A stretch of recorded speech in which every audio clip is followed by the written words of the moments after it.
Bonjour, bienvenue à tous, je suis ravi de vous retrouver pour ce nouveau numéro de la matinale, une émission proposée par Gestion de Fortune, Investissement Conseil, Profession CGP et Patrimoine 24. Au sommaire de cette édition, on va s'intéresser au capital investissement, et oui, tout un chacun aujourd'hui peut investir dans une entreprise locale, on va voir ça dans un instant, et puis on ouvre une grande page obligataire, on va parler obligations durables, mais aussi se poser la question, après un début d'année assez euphorique, est-ce qu'on ne rentrerait pas dans une période d'incertitude?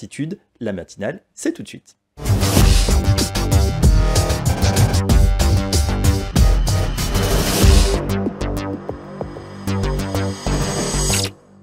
On démarre tout de suite cette matinale avec le private equity, le capital investissement. Est-ce qu'on en trouvera bientôt dans l'épargne de tous les Français?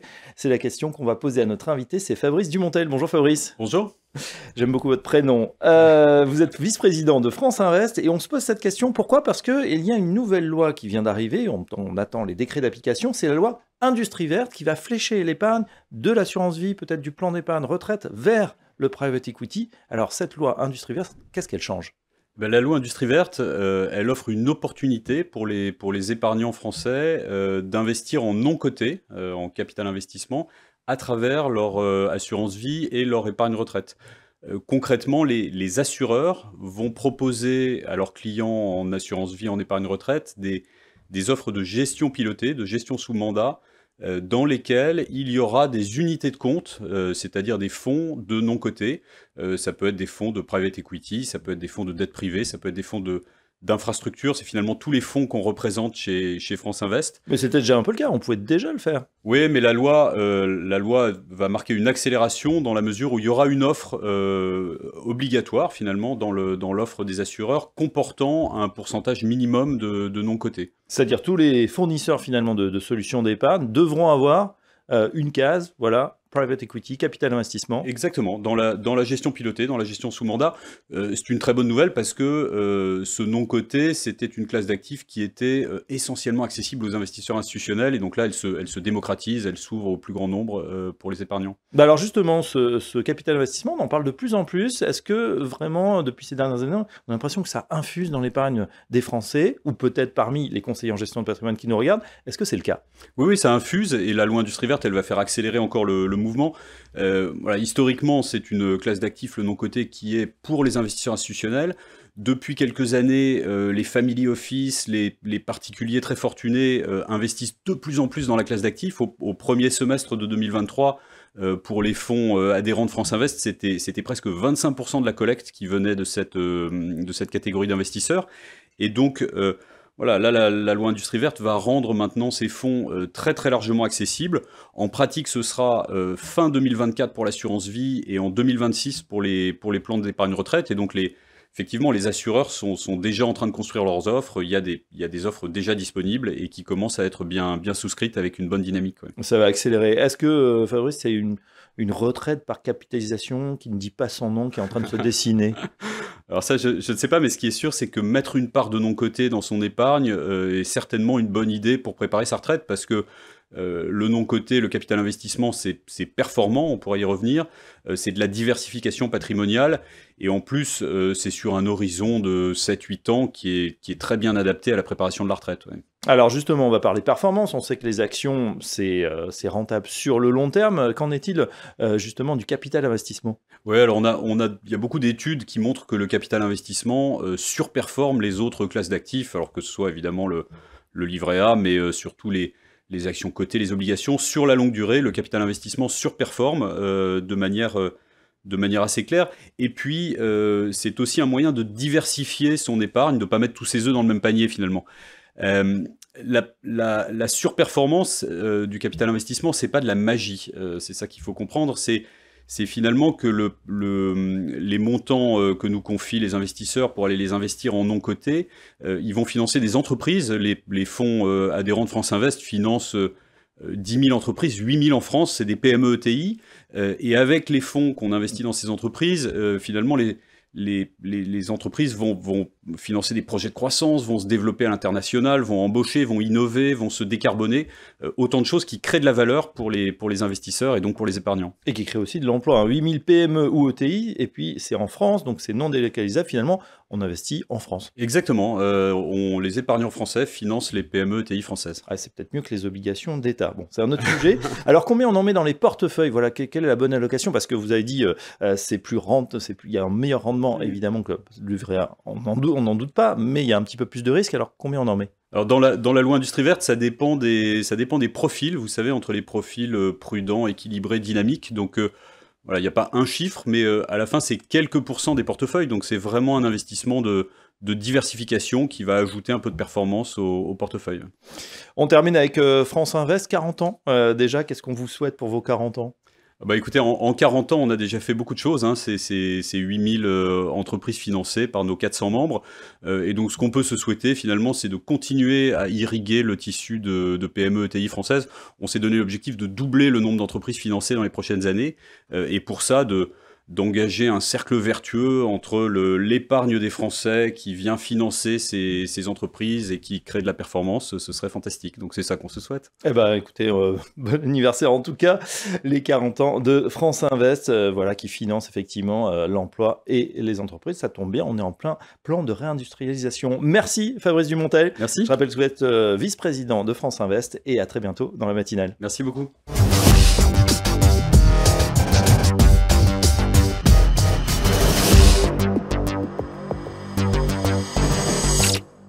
Et tout de suite dans la matinale, on va s'intéresser au chapitre des obligations durables. Vous connaissez peut-être les green bonds, les obligations environnementales.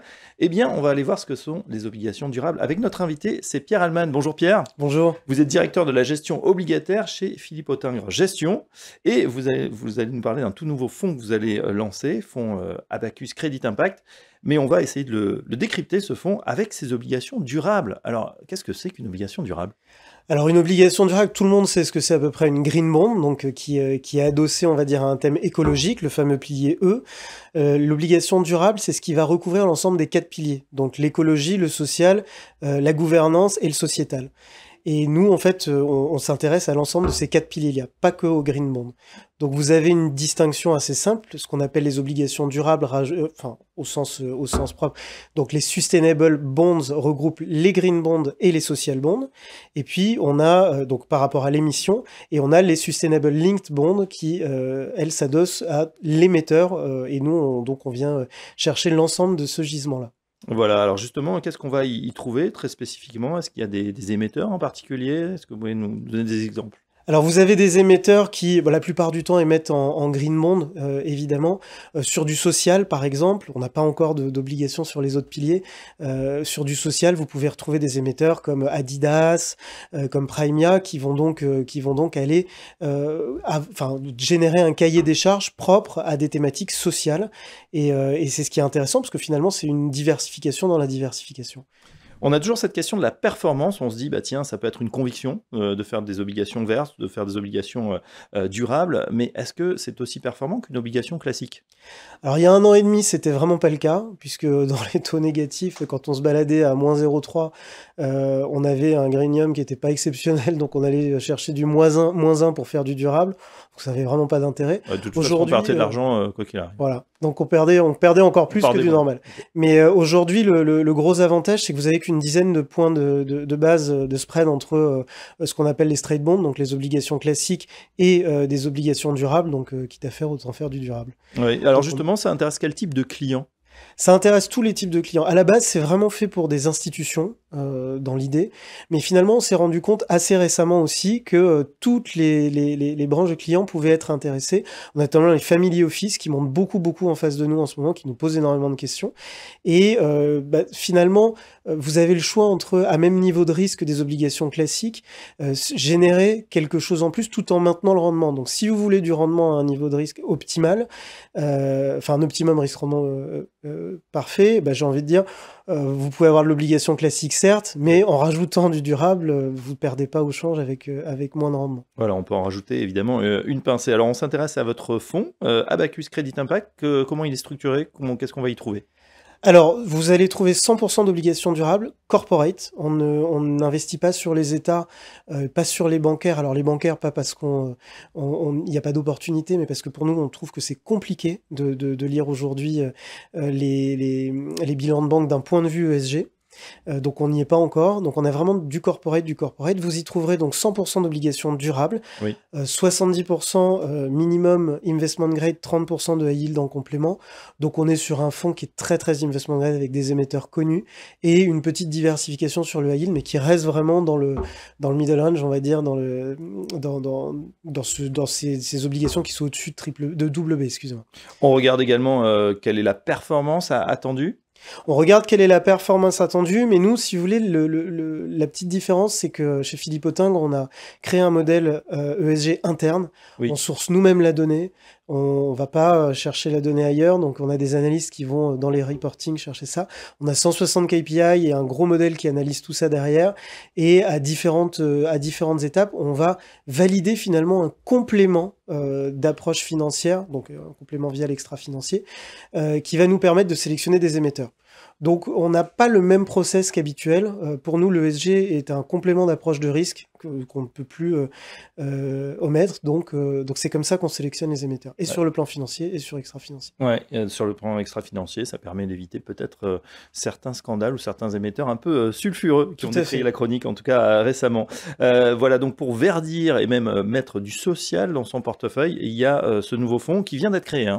Il a été créé en novembre. Alors j'irai même plus loin, c'est-à-dire que même si ça n'existe pas encore, les governance bonds, nous on peut sélectionner parfois, parce que dans les projets qui sont définis par les émetteurs, on a des biais gouvernance ou sociétal, on peut aussi avoir cette conviction de suivre un émetteur pour justement ces paramètres-là. C'est un fonds qui a été lancé courant novembre, le 11 novembre exactement. Et ben voilà, on connaissait les green bonds, il va falloir faire maintenant avec les sustainable bonds, les obligations durables en bon français. En tout cas, c'est très clair. Merci Pierre Allman. Merci à vous. Je rappelle que vous êtes directeur de la gestion obligataire chez Philippe Autingre Gestion, et à très bientôt dans la matinale. À bientôt, merci.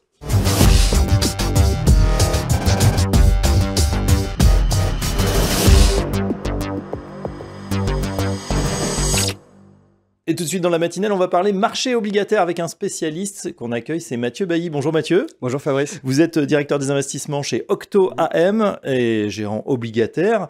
C'est vrai qu'on a eu une forte euphorie sur les marchés, notamment en fin d'année. Ce début d'année est un petit peu plus compliqué parce qu'on attendait de fortes baisses de la part des banques centrales et on voit qu'elles ne vont pas arriver si vite ou ça risque de décaler dans le temps. Ça craque un petit peu, peut-être c'est le temps de l'incertitude sur les marchés.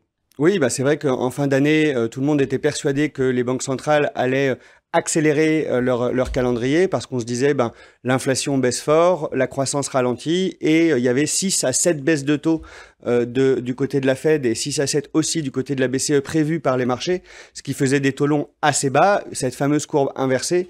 Et puis au fil de l'eau, les banques centrales ont dit tout le mois de janvier, non, on va pas baisser les taux aussi vite, on va pas les baisser dès le mois de mars, ça sera plutôt seconde partie d'année. Et puis de l'autre côté, il y a aussi les statistiques économiques. On voit bien qu'aux États-Unis, le marché de l'emploi est plutôt encore solide, que la croissance ne ralentit pas si vite. En Europe, on a tous les pays périphériques qui vont plutôt très bien, avec des croissances entre 1,5 et 2.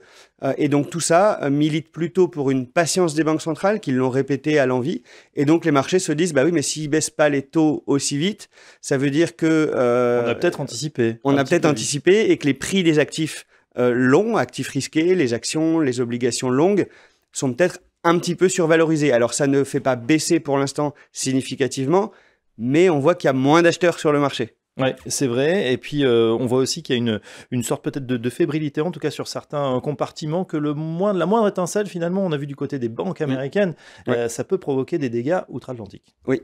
Alors, sur le crédit, il y a effectivement des sujets sur certains secteurs, le secteur des foncières, tous les secteurs qui sont liés au taux, où finalement, on se dit, si le portefeuille d'actifs est un peu survalorisé et qu'on est très endetté en face, ça peut créer des difficultés. Donc, il y a eu cette fameuse banque américaine, la New York Community Bank. On se rend compte qu'il y a quelques banques allemandes qui pourraient être exposées, et notamment la Deutsche Pfandbriefbank. Alors c'est une petite banque, mais et les obligations sont passées de 80% du nominal à 50%. Encore les banques allemandes. sont dans encore les banques allemandes. Alors c'est la structure du marché de bancaire allemand qui provoque un peu ça, parce qu'il y a vraiment une séparation entre les dépôts et la banque d'investissement. On voit aussi sur les actions que certaines banques qui publient des bons résultats ont leur action qui va baisser de 7-8%. C'était arrivé à Société Générale il y a quelques mois, c'est arrivé à BNP il n'y a pas longtemps. Ça, c'est aussi lié aux valorisations et c'est aussi lié au fait que la Banque centrale dit qu'il va falloir augmenter les fonds propres des banques. On est toujours dans cette situation de prudence. Les sociétés sont prudentes. Elles disent on va pas faire tant de projets que ça, on va plutôt, si une récession arrive, il faut être prudent. Donc, ils accumulent du cash. Ils sont prudents. C'est plutôt très bon pour un gérant obligataire parce qu'on a de la visibilité. En revanche, c'est vrai qu'on se dit sur les actifs plus longs, ça peut créer de l'incertitude. De l'incertitude et peut-être une forme de fébrilité, on l'a dit. Du coup, est-ce qu'on remet en question ce scénario d'atterrissage en douceur, de pilotage des banques centrales qui serait finalement du fine-tuning, Alors, l'atterrissage en douceur a très, très, très rarement existé, voire jamais. Donc, s'il arrivait, ça serait une première. On voit aussi que les banques centrales ont eu beaucoup de mal par le passé à piloter l'inflation. Dans la décennie 2010, c'était dans l'autre sens. L'inflation, on disait il faut absolument qu'on la monte un petit peu, mais la BCE n'a jamais réussi. En 2018, elle disait on va la maintenir à 2, puis elle a plongé. Puis ensuite, elle a rebondi, mais c'était un facteur totalement exogène qui était la crise ukrainienne. Puis la crise le sujet sur les matières premières. Aujourd'hui, elle nous dit je vais précisément la faire atterrir à 2. Est-ce qu'il peut y avoir des vecteurs de rebond à un moment? Oui, il y a les négociations salariales qui sont le sujet. Il y a les prix des matières agricoles. Il y a le prix de l'immobilier qui peut être aussi un sujet. Toute la rénovation énergétique. Donc beaucoup de sujets de rebond d'inflation possible. Ça peut être aussi une récession un peu plus forte, mais un peu plus tardive.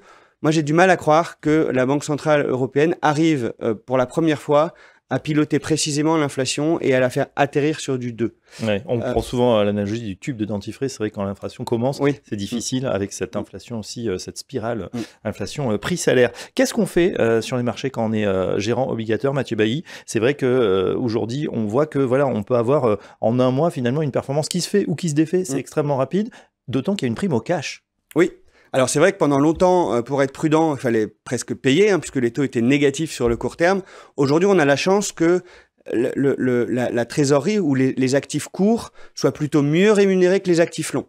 Tout ça, ça vient justement de ces anticipations un peu excessives de baisse des taux des marchés en fin d'année dernière, qui fait que si la courbe est inversée, et si vous êtes sur des actifs courts, vous allez avoir le taux BCE plus une prime, en gros 4,5 plus une prime.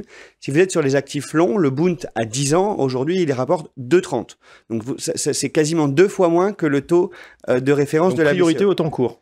Donc aujourd'hui, c'est vrai que vu qu'il y a toute cette incertitude sur ces sujets à la fois économiques mais aussi géopolitiques, on a quand même il y a la moitié de la population mondiale qui va voter cette année quasiment, ça peut faire des sujets importants. On se dit, mettons-nous plutôt sur les actifs qui sont le moins liés à la macro, donc les entreprises, et plutôt sur des maturités courtes, puisqu'on est mieux rémunéré et que si jamais il y a des variations de taux, quand on est sur des actifs courts, on va avoir moins de volatilité. Aujourd'hui, on peut avoir entre 3,5 et 4 sur des fonds court terme. Sur des fonds intermédiaires, sur des entreprises double B, on peut avoir entre 5 et 7%. Sur du 2-3 ans, même si vous avez des variations de taux significatives, à la fin de l'année, vous avez peu de chances de faire des moins-values. Et voilà, donc priorité aux échéances les plus courtes. Et on a vu aussi le succès des fonds à échéance, justement, qui ont fait florès et qui marchent très très bien. Et on n'en doute pas, c'est le cas aussi chez Octo-M. Merci Mathieu Bailly, je rappelle que vous êtes directeur d'investissement chez Octo-M et à très bientôt dans la matinale. Merci Fabrice.